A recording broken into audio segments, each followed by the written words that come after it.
ఒకప్పుడు prostate cancer అనేది చాలా లేట్గా డయాగ్నోస్ చేసేవాళ్ళు. ఎందుకంటే పిఎస్ఏ అనే టెస్ట్ రావడం వల్ల మనం ఇప్పుడు చాలామందికి బీపీహెచ్ సిమ్టమ్స్ ఉండే వాళ్ళందరికీ పిఎస్ఏ టెస్ట్ చేయడం జరుగుతుంది. అందులో పిఎస్ఏ హెచ్చుతగ్గులు ఉంటే మాత్రం ఖచ్చితంగా ఎంఆర్ఐ స్కానింగ్. మనం ఇప్పుడు కాలంలో ప్రోస్టేట్ క్యాన్సర్ని చాలా ఎర్లీ స్టేజ్లోనే డయాగ్నోస్ చేస్తాం. సో ఎర్లీ స్టేజ్ డయాగ్నోస్ చేయడం వల్ల మనకేంటంటే వాళ్ళకి ఏ రకమైన ట్రీట్మెంట్లు ఇవ్వచ్చు అనేది చాలాసార్లు కొన్నిసార్లు రోబోటిక్ సర్జరీ అనేది మనకు మోస్ట్ అడ్వాన్స్డ్ సర్జరీ అవైలబుల్లో ఉంది.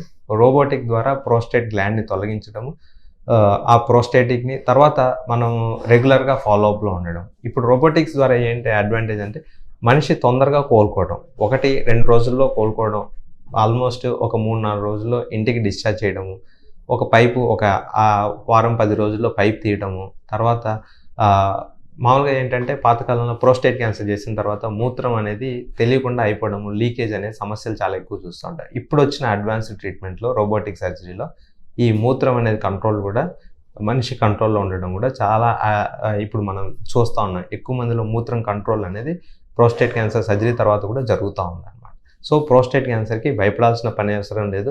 ఒకవేళ ఈ రోబోటిక్ సర్జరీ కాకుండా కూడా కొన్నిసార్లు రేడియోథెరపీ, దానికి సంబంధించిన మందులు కూడా వచ్చాయి. అవి వాడుకుంటూ ఉంటే కూడా చాలా ఇబ్బంది లేకుండా ఆయుర్దాయం అనేది చాలా పెరిగింది. మెడ్ప్లస్ లో అదే మెడిసిన్, అదే క్వాలిటీ, మార్కెటింగ్, డిస్ట్రిబ్యూషన్, ఇంకోటి అంటూ వీళ్ళకి అదనపు ఛార్జీలు ఉండవు. అందువల్లే 50-80% డిస్కౌంట్ లో మనకు అందిస్తున్నారు.